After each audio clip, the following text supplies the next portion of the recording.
आज हम लोग बात करेंगे ऑलराउंडर मेडिसिन के बारे में। मतलब कि कुछ ऐसी दवाइयाँ जो बिल्कुल अलग अलग मैकेनिज्म ऑफ एक्शन से बिल्कुल अलग अलग काम करती हैं। और इस लिस्ट में हमारा जो पहला नाम है वो है मेटफॉर्मिन। मेटफॉर्मिन दरअसल डायबिटीज़ की दवा है, लेकिन इसे लेडी डॉक्टर्स यूज़ करती हैं पीसीओडी ठीक करने के लिए। पीसीओडी एक तरह की हार्मोनल प्रॉब्लम है फीमेल्स की, जिसमें कि बहुत सारी प्रॉब्लम्स होती हैं। हेयर फॉल होता है, फेस पे पिंपल्स होते हैं, अनवांटेड हेयर होते हैं, वेट गेन होता है, बहुत सारी चीज़ें होती हैं।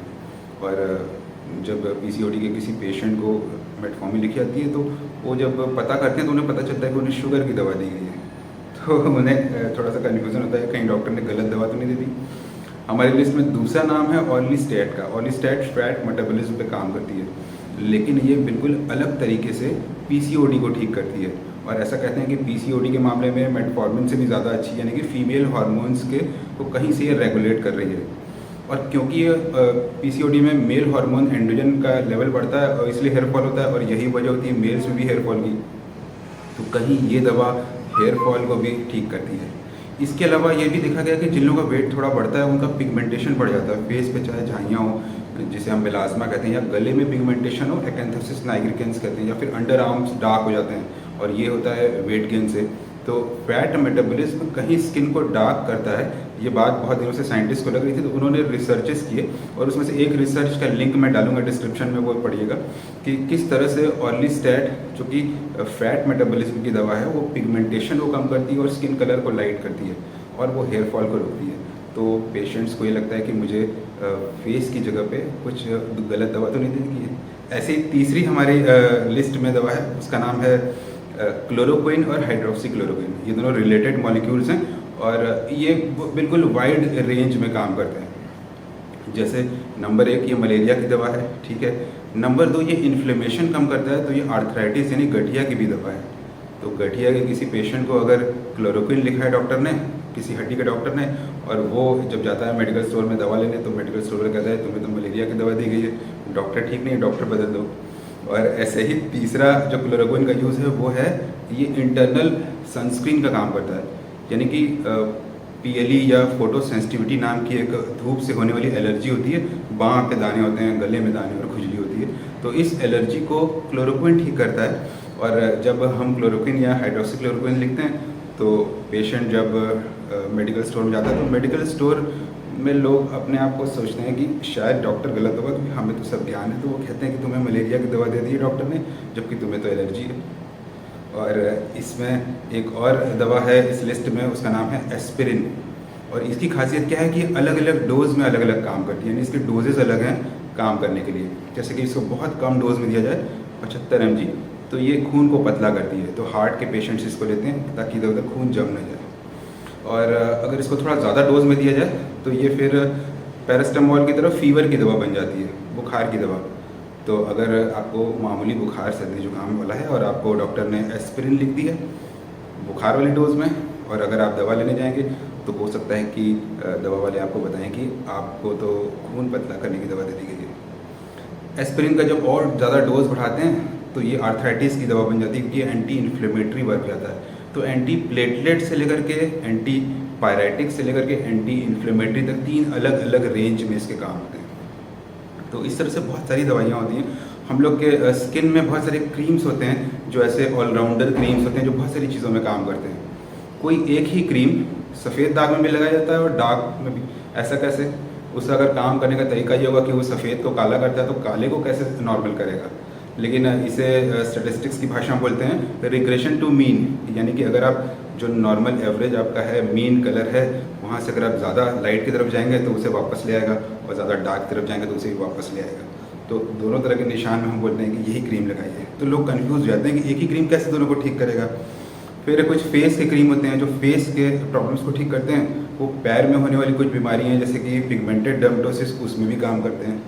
ऐसे ही कुछ दवाइयाँ होती हैं जो फेस, सॉफ्ट स्किन होती है फेस की, तो फेस के लिए हम लोग लिखते हैं फेस को ठीक करने के लिए, लेकिन वो बच्चों में एलर्जी को भी ठीक करती है।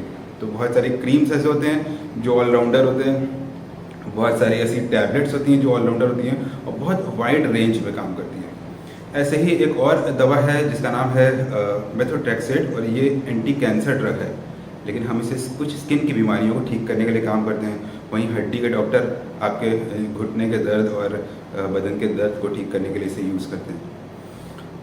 कुछ दवाइयाँ बहुत स्पेसिफिक होती हैं, उनका बस एक ही काम होता है, और इस लिस्ट में आते हैं एंटीवायरल्स। वो इतने ज़्यादा स्पेसिफिक होते हैं कि एक वायरस को ठीक करने के लिए एक एंटीवायरल स्पेसिफिक होता है, वो दूसरे वायरस में भी नहीं काम करता।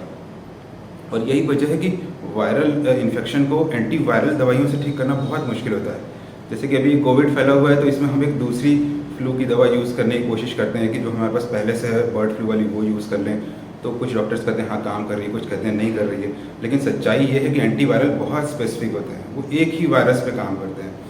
और इस लिस्ट में दूसरी जो दवा है वो है एंटी हेलमिंथिंग, एंटी पैरासिटिक दवाइयाँ। जैसे हम स्केबीज में देते हैं जो दवाइयाँ, वो सिर्फ उसी को ठीक करेंगे और किसी चीज़ को नहीं ठीक करेंगे।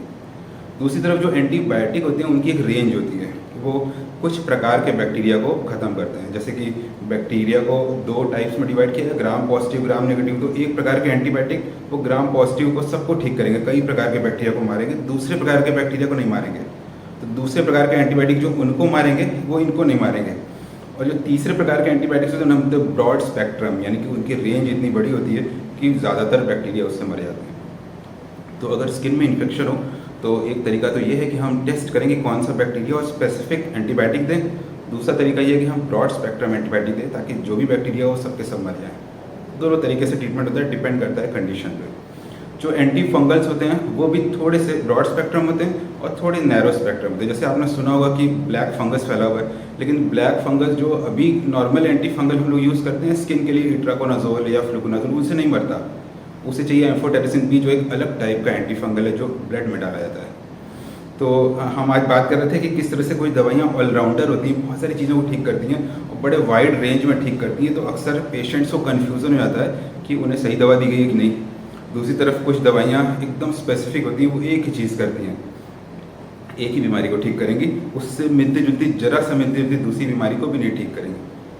तो मेरी ये सलाह है कि कभी आप दवाइयाँ करें और आपको कोई इस तरह का कन्फ्यूज़न हो तो बजाय इसके कि आप खुद से व्हाट्सएप यूनिवर्सिटी से सीखने की कोशिश करें या फिर इंटरनेट पर सीखने की कोशिश करें, इसके बजाय, या फिर दवा वालों से पूछें, इसके बजाय आप अपने डॉक्टर से पूछिए, वो आपको एग्जैक्टली बताएंगे कि किस वजह से दवा काम कर रही है। ऐसे ही दवाओं के साइड इफ़ेक्ट्स भी होते हैं, और साइड इफ़ेक्ट्स होते हैं दरअसल दवाओं के अनडिज़ायरेबल इफ़ेक्ट्स, यानी कि एक दवा जो आपके किसी प्रॉब्लम को ठीक करती है उसके 1-2 दूसरे इफेक्ट होते हैं, और वो इफेक्ट हमें नहीं चाहिए तो हम उसे बोलते हैं साइड इफेक्ट है। फॉर एग्जांपल दवाओं की बालों की एक दवा है जिसे बोलते हैं मिनॉक्सिडिल, और ये मिनॉक्सिडिल दरअसल ब्लड प्रेशर की दवा है। शुरू में से कैप्सूल आते थे और ये ब्लड प्रेशर ठीक करती थी। बाद में पता चला कि अगर इसको हम लिक्विड बनाकर सर में लगाएंगे तो बाल अच्छे होंगे। अगर आप बहुत ज़्यादा सर में लगा लेंगे इसको तो हो सकता है कुछ मिनॉक्सिडिल अंदर जाए और आपका बीपी लो हो।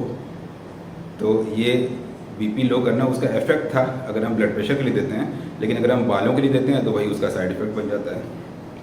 ऐसे ही बहुत सारी अलग अलग दवाइयाँ किसी एक मामले में उनका इफेक्ट होता है, वही जब हम दूसरी चीज़ के लिए उसे यूज़ कर लेते हैं तो वो चीज़ का साइड इफेक्ट। इसीलिए हम साइड इफेक्ट को कोई ख़राब दृष्टि से नहीं देखते। साइड इफेक्ट दरअसल एक अनडिज़ायरेबल इफेक्ट है, किसी मामले में वही हमारे लिए फ़ायदा होता है।